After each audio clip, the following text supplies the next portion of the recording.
नमस्कार, स्वागत है। आप देख रहे हैं मनचाहा न्यूज़। मैं आपके साथ अंकित सिंह चौहान। झारखंड में स्वास्थ्य सुरक्षा सप्ताह के अंतर्गत जो फैसले थे, उन फैसलों पर हेमंत सोरेन ने 31 मई को उन्होंने एक सोशल मीडिया पर एक मैसेज किया था ट्विटर पर कि साथियों, मुझे बताइए कि झारखंड में अनलॉक 1 कैसा होना चाहिए। इस पर हेमंत सोरेन ने फैसला लिया। झारखंड वासियों ने खूब उनको ट्वीट कर बताया कि झारखंड में किस तरह से सुविधाएं को बहाल करनी चाहिए और लॉकडाउन रहनी चाहिए या नहीं रहनी चाहिए।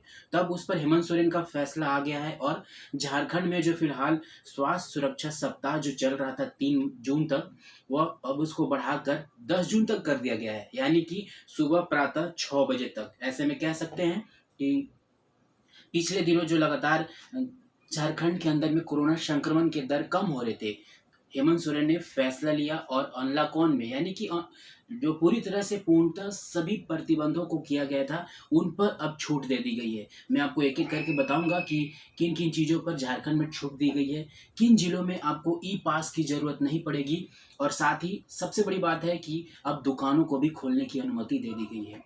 तो बता दूँ कि इनमें सबसे पहला है कि जिले के अंदर और इंटर डिस्ट्रिक्ट में ई पास की अनिवार्यता खत्म हो गई है, यानी कि झारखंड में आप किसी भी जिले में आने और जाने के लिए अब आपको पास की जरूरत नहीं पड़ेगी। वहीं जिलों को 2 श्रेणियों में बांटा गया है, जिनमें कुछ रियायत देने को सरकार अपना जो निर्णय है उसको भी सहमति बना ली है। उनमें से जो सबसे महत्वपूर्ण है वह है कि ज़्यादा संक्रमण वाले 9 जिले हैं, जिनमें बोकारो, धनबाद, जमशेदपुर, देवघर, रांची, हजारीबाग, गढ़वा, गुमला और रामगढ़, यानी कि इन सभी 9 जिलों में कपड़ा, ज्वेलरी और जूता-चप्पल की दुकानें छोड़कर सभी दुकानें खुलेंगी। यानी कि आप एक बार फिर नोट कर लेंगे कि झारखंड के 9 जिले को छोड़कर सभी जिलों में सभी दुकानें खुलेंगी। लेकिन इन जिलों में संक्रमण के मामले अभी भी ज़्यादा हैं, केस प्रतिदिन आ रहे हैं। ऐसे में इन 9 जिलों में जो रियायत दी गई है, कपड़ा, कपड़े की दुकान, ज्वेलरी यानी कि आप गहने-वहने की दुकानों पे नहीं जा सकते हैं, वहाँ अभी भी प्रतिबंध है और जूता-चप्पल की दुकानें अभी भी बंद रहेगी। और जितने भी राशन की दुकान हो गए या फिर कह लें कि और भी जो इलेक्ट्रॉनिक्स सामान हो गए या फिर कह लें कि सैलून शॉप हो गए, इन सबको खोलने की छूट दे दी गई है। वहीं अन्य 15 जिलों में सभी दुकानों को खोलने की इजाज़त दी गई है, यानी कि जिन जिलों में संक्रमण दर काफ़ी कम है, उन जिलों में सभी प्रकार की छूट दी गई है, सभी चीज़ें उनमें खुलेंगी, बहाल होंगी। वहीं सभी 24 जिलों में दुकानें दोपहर 2 बजे तक ही खुलेंगी, यानी कि नोट करने वाली बात है कि जो दुकानों का समय है, वो पहले की तरह ही यथावत है और अभी भी दुकान 2 बजे तक ही खुलेंगी और इसके बाद पूर्णतः वही लॉकडाउन की स्थिति रहेगी।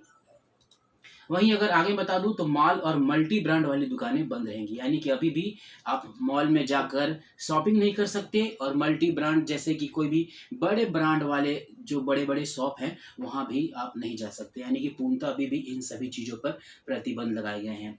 जिस तरह से लगातार झारखंड में कोरोना संक्रमण का दर कम हो रहा था, इसके बाद से हेमंत सोरेन ने लोगों से राय पूछी थी कि आखिर झारखंड में किस तरह से अब सुविधाएँ बहाल करनी चाहिए, अनलॉक 1 को लेकर क्या-क्या गाइडलाइन जारी करनी चाहिए, जिस पर लोगों ने अपनी प्रतिक्रिया दी और लोगों ने बताया कि अभी भी लॉकडाउन होने चाहिए और इसको धीरे-धीरे फ़ेज़ में ख़त्म करना चाहिए। उसी में पहला निर्णय आज आ गया है सीएम हेमंत सोरेन के द्वारा और इन सभी चीज़ों पर फैसला लिया गया है। इसी प्रकार और भी ताज़ा अपडेट झारखंड, बिहार और साथ ही देश की बड़ी अपडेट से बने रहने के लिए चैनल को सब्सक्राइब कर लीजिए और यही वीडियो हमारे फेसबुक पेज पे देख रहे हैं तो पेज को भी फॉलो कर लीजिए। तब तक के लिए हमें इजाज़त दीजिए। नमस्कार।